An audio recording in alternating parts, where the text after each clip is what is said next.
Hello friends, कैसे हैं आप सब। मैं नेहा स्वागत करती हूँ आपका अपने यूट्यूब चैनल फिजिक्स अड्डा पर। तो फ्रेंड्स, आज हम डिस्कस करने जा रहे हैं क्लास 10th का पहला chapter light, reflection and refraction. यहाँ पर हम जो भी चीज़ें डिस्कस करेंगे उससे पहले हम डिस्कस करते हैं कि लाइट क्या होती है। ओके दोस्तों, 10th में तो हमें लाइट के कुछ ही इंसिडेंट पढ़ने हैं, पर इसके बाद जब हायर क्लासेस में आप जाएंगे तो लाइट के बहुत सारे इंसिडेंट आपको पढ़ने को मिलेंगे। ये बहुत ही इम्पॉर्टेंट ब्रांच है साइंस का, इसको फिजिक्स का, इसे हम ऑप्टिक्स में पढ़ते हैं। आप भी इसको ऑप्टिक्स के ही अंदर पढ़ रहे हैं लाइट चैप्टर को।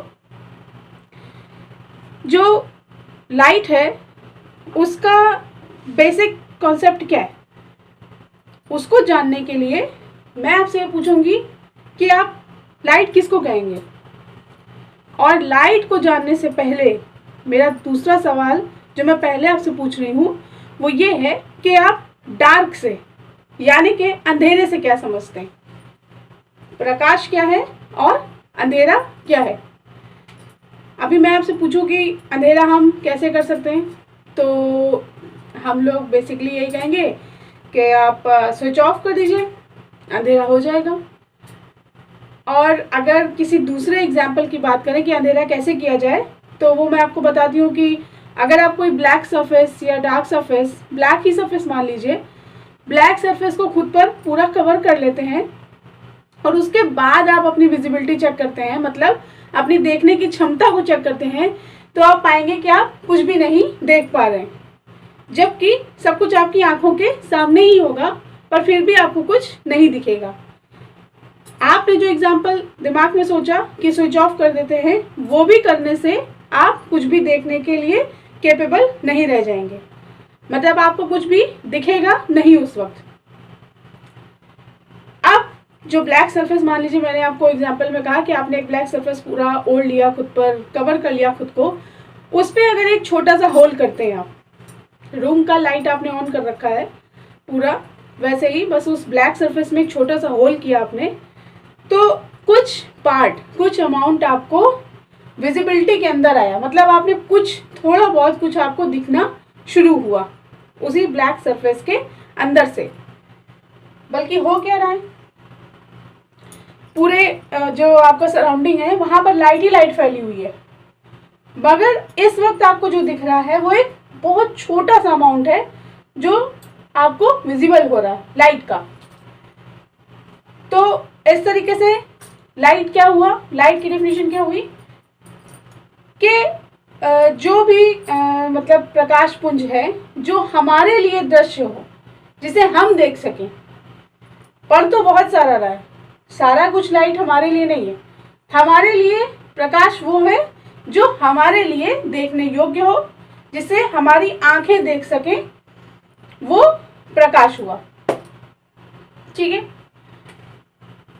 मतलब विजिबिलिटी, जिस चीज को हम देख सकें वो प्रकाश के अंदर, और बाकी सब कुछ जिसे हम नहीं देख पा रहे हैं वो सारा किसके अंदर जाएगा, अंधेरे यानी कि डार्क में। वो हमारे लिए देखने के अंदर में नहीं है, हम उसको देख नहीं पा रहे हैं, तो वो सारा कुछ डार्क में या नॉन विजिबल हो गया हमारे लिए। ठीक है, चलिए अब आगे बात करते हैं कि कैसे ये प्रकाश हमारे लिए देखने में काम आता है।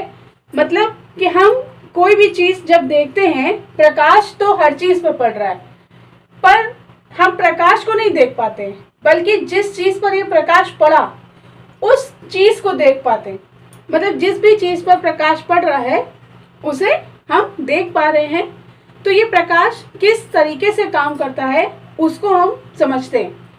देखिए आप क्या कहते हैं कि एक एग्जाम्पल से इसको समझिए। मान लीजिए हम एक डार्क रूम में हैं, अंधेरे कमरे में हैं, या कुछ ऐसा जहाँ पर बहुत ज़्यादा रोशनी नहीं है, उस पर हम एक सरफेस पर, इसे हम अपने हाथ पर ले लेते हैं, देखिए इस तरीके से, और यहाँ पर हम एक कैप रख लेते हैं। आप कोई भी सरफेस ले सकते हैं, ठीक है। उस रूम में हम एक छोटे लाइट सोर्स से, मतलब बहुत बड़ा लाइट सोर्स नहीं कि आपने हैलोजन बल्ब जला दिया, एक छोटे यानी कि टॉर्च को लेकर या मोमबत्ती को लेकर के आप इसके पास यहाँ पर जलाइए, इस पर उस प्रकाश को डालिए और फिर देखिए कि क्या होता है इस पर लाइट पड़ने पर। और जब हम इस पर लाइट डालेंगे, मैं आपको बताती हूँ कि क्या होता है। इस कैप पर लाइट पड़ा, आसपास के एरिया पे लाइट पड़ा, क्योंकि वो छोटा सोर्स ऑफ लाइट लिया है आपने, जितना वो लाइट डाल रहा है इस कैप के आसपास लाइट पड़ेगा और इसके ऊपर, कैप के ऊपर पूरा ये उस एरिया पे लाइट पड़ेगा। तो एक इमेज फॉर्म होगा इस कैप का एक इमेज फॉर्म हो जाएगा और वो इमेज जिस जगह पर होगा वो ब्लैक साइड हो जाएगा और बाकी उसके आसपास हल्का आपको रोशनी दिखेगी और ये कैप जो है वो आपके लिए विजिबल हो जाएगा। आसपास का एरिया विजिबल, वो कैप विजिबल और बाकी इसकी जो छाया बनी, जो इसका प्रतिबिंब बना, वो आपको ब्लैक दिखेगा, एकदम स्ट्रेट बनेगा। इसका जो प्रतिबिंब बनेगा इस कैप का एकदम स्ट्रेट बनेगा। इसको समझने के लिए, इसको पूरी तरीके से फील करने के लिए आप अभी वीडियो पॉज कीजिए और वीडियो पॉज करने के बाद आप जहाँ पर भी मेरा वीडियो देख रहे हैं वहाँ पर थोड़ा सा अंधेरा कर लीजिए और एक कैप को या किसी भी छोटी चीज़ को या कोई भी चीज़ को आप कहीं पर किसी सरफेस पर रख दीजिए। उस पर एक लाइट सोर्स, अपने मोबाइल का फ्लैश लाइट या कोई टॉर्च जो भी है आपके पास, उसको डालिए। इस इंसिडेंट को पूरी तरीके से समझिए और देखिए कि इसकी जो छाया बन रही है वो एक स्ट्रेट छाया बन रही, टेढ़ी मेढ़ी नहीं बनेगी। जैसी कैप आपको दिख रही है वैसी ही बनेगी और इसमें कोई भी डिफरेंस नहीं आएगा। ठीक बात। तो इससे क्या समझते हैं कि जो लाइट इस पर पड़ी वो कुछ स्ट्रेट पड़ी और स्ट्रेट ही रिफ्लेक्ट हुई, मतलब सीधी पड़ी और सीधी ही पलट के गिरी, आपकी आंखों पर आकर के ऑब्जर्व हुई। तो आपने इसको स्ट्रेट वैसा ही देखा जैसा आपने कैप को रखा। ठीक है। तो यहाँ से हमें क्या पता चलता है कि प्रकाश जो है वो सीधी किरणों के रूप में गति कर रहा है, यानी कि एक स्ट्रेट लाइंस के फॉर्म में, रे के फॉर्म में ये मूव कर रहा है। ठीक है। यहाँ से हमने ये जाना। और अगर अब इस एग्जाम्पल में हम एक कोई छोटा, बहुत ही छोटा ऑब्जेक्ट ले लें, जैसे एग्जाम्पल के लिए आप एक काली मिर्च यानी कि ब्लैक पेपर जो आपके घर में होता है वो, या फिर एक राई का दाना, मस्टर्ड सीड का एक छोटा दाना, बिल्कुल एक दाना, आप उन्हें रख लीजिए डार्क रूम में, अंधेरे रूम में, और फिर इन पे अलग अलग आप लाइट डालकर देखिएगा। देखेंगे आप इमेज के फॉर्मेशन में क्या फ़र्क आया है और लाइट का जो मूवमेंट है वो कैसा था। इस बार लाइट जो है इस राई के दाने के जो कोने होंगे वहां से मुड़ के निकल गई और आसपास फ्लैटर हो जाती है, मतलब आसपास रोशनी आपको दिखने लगती है। तो यहाँ क्या हुआ, यहाँ क्यों नहीं उसका उस तरीके से इमेज फॉर्म हुआ, या फिर वैसा क्यों नहीं हुआ जैसा आपने कैप में देखा था, बिल्कुल स्ट्रेट आपको दिखा और स्ट्रेट उसमें इमेज बन गया उसका। ऐसा क्यों नहीं हुआ?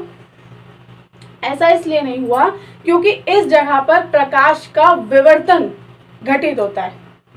इसे आप फर्दर क्लासेस में पढ़ेंगे, लेकिन ये जो विवर्तन हुआ, जो प्रकाश की रेखा का मुड़ना हुआ, अब ये सीधी रेखा में तो नहीं रह गया, क्योंकि ये मुड़ गया तो कुछ ऊपर नीचे, कुछ कम ज़्यादा हुआ, इसका मूवमेंट जो है वो थोड़ा टेढ़ा मेढ़ा हुआ। तो इसी टेढ़े मेढ़े को हम क्या कहेंगे?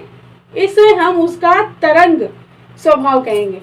ये एक तरंग की तरह यहाँ पर इस कण पर, इस छोटे ऑब्जेक्ट पर आकर गिरा। तो यहाँ से हमने जाना कि प्रकाश जो है वो सीधी किरण के अलावा तरंग में भी, तरंग के रूप में भी कार्य करता है। ठीक बात। अब थोड़ा और आगे बढ़ते हैं। हम प्रकाश को द्रव्यों से गुजारते हैं, अलग अलग तरीके के।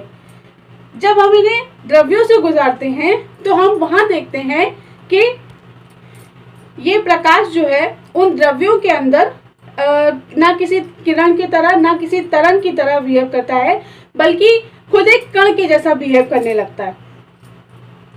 और कुछ जैसे फोटो इलेक्ट्रिक इफेक्ट और पोलराइजेशन, प्रकाश का पोलराइजेशन, ध्रुवीकरण, ये सारी घटनाएं उसमें घटित होने लगती हैं।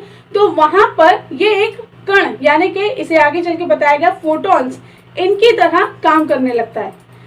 तो अब तो यहाँ बहुत सारा कंफ्यूजन हो गया कि लाइट बेसिकली या एक्चुअली कैसे वर्क करता है, सीधे किरण के तौर पे या तरंग नेचर में या पार्टिकल नेचर में कैसे काम करता है। इसके लिए आगे जा कर के हमारे फिजिक्स में एक नई थ्योरी लाई गई, उसे कहते हैं मॉडर्न क्वांटम थ्योरी यानी कि क्वांटम सिद्धांत। उस सिद्धांत में आपके इस तरंग नेचर और इस कण के नेचर को आपस में एक दूसरे के संग में स्टेबलाइज किया गया।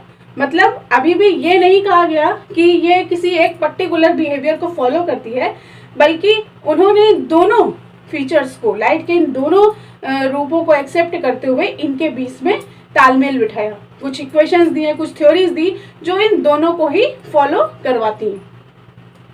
वैसे आप लोगों को ये अभी इस स्टैंडर्ड में नहीं पढ़ना है, 10th में, आपको ये फर्दर क्लासेस में पढ़ना है।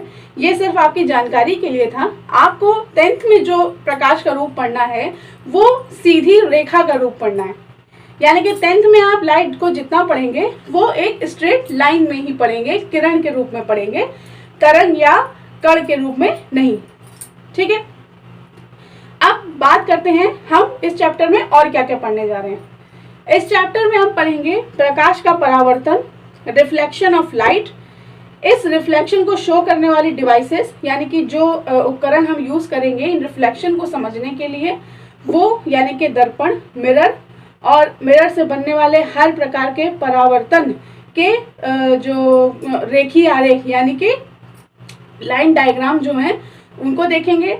उसके बाद हम पढ़ेंगे प्रकाश का अपवर्तन, रिफ्रैक्शन ऑफ लाइट। इसमें जो डिवाइस यूज होती है उसे हम लेंस कहते हैं, और लेंसेज से बनने वाले सारे रेखीय आरेख यानी कि लाइन मैप जो ड्रॉ होंगे उनको पढ़ेंगे। फिर हम पढ़ेंगे यहाँ पर अपवर्तनांक, स्नेल का लॉ। इसके अलावा हम लास्ट में पढ़ेंगे प्रकाश का पूर्ण आंतरिक परावर्तन। तो इस वीडियो में हमने लाइट का इंट्रोडक्शन जाना। इस वीडियो में हमने जो कुछ भी जाना है उसे एक क्विक रिवीजन देख लेते हैं। हमने यहाँ पर जाना लाइट क्या है, डार्क क्या है, यानी कि प्रकाश और अंधेरे में अंतर क्या है, प्रकाश किन किन नेचर्स को फॉलो करता है।